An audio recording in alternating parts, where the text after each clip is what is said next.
Before we get into the video, please look in that comment section and or the description and join that Discord. We just be chilling, talking about anime, manga, mostly One Piece, and just general topics. There's only 89 people in there, so let's get it to 100. But hello everyone, and welcome back to a brand new video. And in today's video, I want to talk about the chapter, but not in a review type of way. I just want to break down some things that people might have missed and or people are just discussing a lot in this chapter, because there has been a lot of discussion in the chapter, I can't lie. Sorry for not uploading, I've been a little below the weather, but it's all good. We're back, we're new and improved.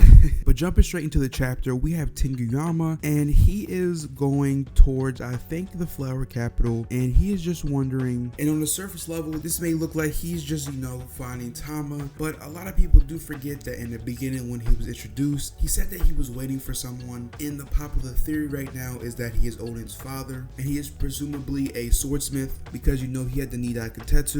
So there are a few people that I kind of want to just discuss really quickly who I think this may be. And the first one is the obvious Luffy, even though I'm starting to not think that because he was right there beside him. He was Ace's brother. So if there was a point where he was going to reveal that this was the person he was looking for, I feel like this would have been the moment, but he didn't. So I'm not sure if he was saving that for later or Luffy is just not that person. The second and final one is that it's Zoro, because he has been looking for a glamorous samurai 20 years into the future, which would be pretty cool since he obviously has the Nidai Katetsu and everything. And another thing that people do forget time to time is that Tenguyama, when he was introduced, was said to be a doll maker and a doll collector, I believe. And in the chapter that broke and Shinobu found the room with a poneglyph in it, they said they had the same exact dolls that Tenguyama was said to have made and collect in his introduction. So what does that mean? I think this was his former hiding spot, or just his room where he could,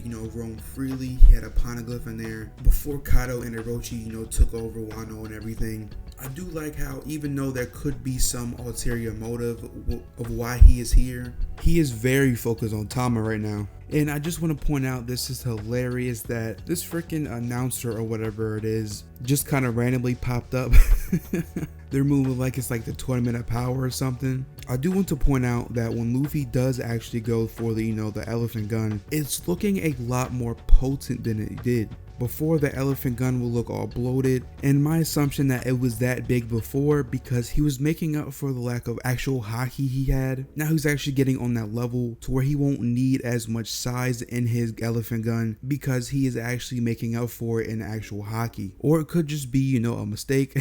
I have a lot more faith in Oda than that. He does mess up some things, and he does, correct it in the Viz, obviously. But this doesn't look like a mistake in my opinion. It doesn't look like something that he would just pass up on, because I think it would be cool given the opportunity to show how Luffy's haki has grown throughout this battle, and that he doesn't have to rely on the actual mass of the punch anymore, because his punches aren't as dull anymore. They aren't as shallow as he said in past chapters. This chapter in fact shows the dumb but genius fighting of Luffy in a way. Dumb is a harsh word, but the right word is like childish or something like that. Him telling Momonosuke to bite him and hold him as long as you can, and this actually resulted in Luffy actually getting a clean hit on him and actually dealing a lot of damage to him. And can we just talk about how Kaido's dragon form is absolute garbage? Literally every time he has gotten beat up or anything, it has been in the dragon form.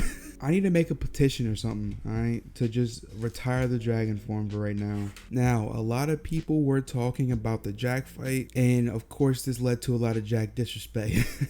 Of course, the Jack is one of the most slandered characters. A lot of people don't realize that, just like Alti in a past chapter, it was said that, her insides were still damaged, even though she had it mostly regenerated on the outside. It's kind of confirming and Oda showing us that past battles do in fact matter. Nekomamushi, Peril Sparrow, Inu, and Jack have all four been in a lot of battles before this in this war. Jack possibly taking the most because he fought and beat 3 of the Sulong commanders, which were in higher rank than Kara and Wanda, by the way. He beat them in one hit, and then he goes to get jumped by 2 Sulong commanders, which he then gets up from and proceeds to almost beat one of the dukes that almost beat him. But things happen, and I absolutely love how this is handled with the Sulongs. forms. It shows that Pearl Sparrow and Jack would have won if it wasn't for these forms, but it also makes both of them look good. And this moment is a really cool moment because throughout the whole story since we've seen them, Luffy and Zoro have had a really,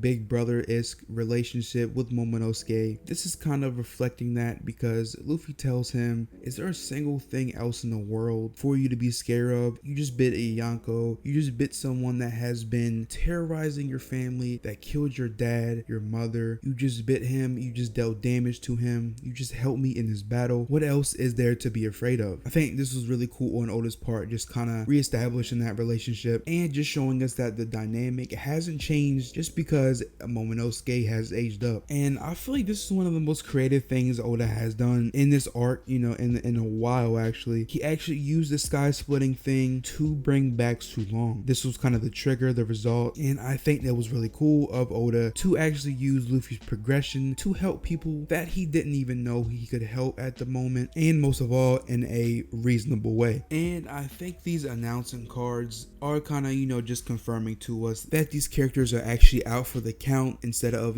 kind of leaving us hanging like with a certain character has, which appeared in this chapter as well at the very end, aka Orochi. But speaking of Orochi, what is his move here now? I think he's going to actually try to either escape or something, or he is going to try to just, hide, or because he doesn't have much power left. He was kind of carried by Kaido, and now that he doesn't have that power anymore, Kaido betrayed him, he freaking killed him, but he is back for I think the third time. And I do think this will 1000% lead into either Hiyori or Momonosuke in his human form actually killing Orochi. That seems like the most fitting death for a actual final death. I just hope it's the final death at least. Because Hiyori said she wanted to kill him with her own hands, and Momonosuke obviously has all the reasoning to kill Orochi in the world. But there are so many routes that Oda can take, and I'm just excited. So on to the obviously, the main topic of the video. Is Luffy Yonko level? He split the sky, the thing we've only seen, Yonkos do. So is he Yonko level right now? So this is a very tricky question to me because what is Yonko level, of course? What are the requirements to become a Yonko? Obviously he's the 5th emperor, but the question is more, can he beat a Yonko one-on-one? But I do think, in my opinion, that this is down to, skill set. I think this is simply just a clash of conquerors and it being so strong that it knocks the clouds away. Just like how in Whole Cake Island, Big Mom could use her conquerors and it destroyed literal missiles that were aimed at her. I think it is something similar to that, because if you look at, the Whitebeard and Roger clash, they didn't split the heavens or anything. They kind of just,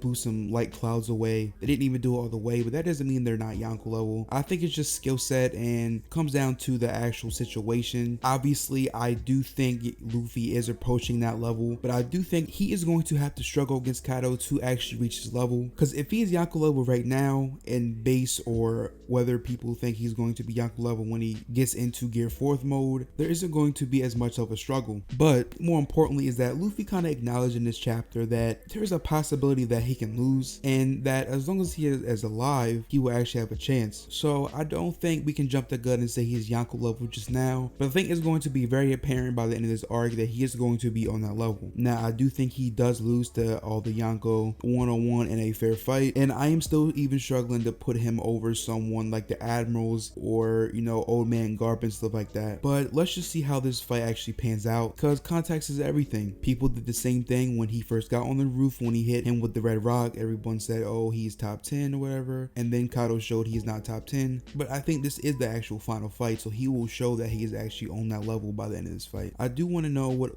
all of you think, so please interact in the comments. I love having a discussion. Just give me your overall thoughts on the video and any videos you want to see from me in the future. Please like the video, subscribe, and turn on post notifications. Don't forget to look in that pinned comment and or the description and join the Discord. And until next time, peace.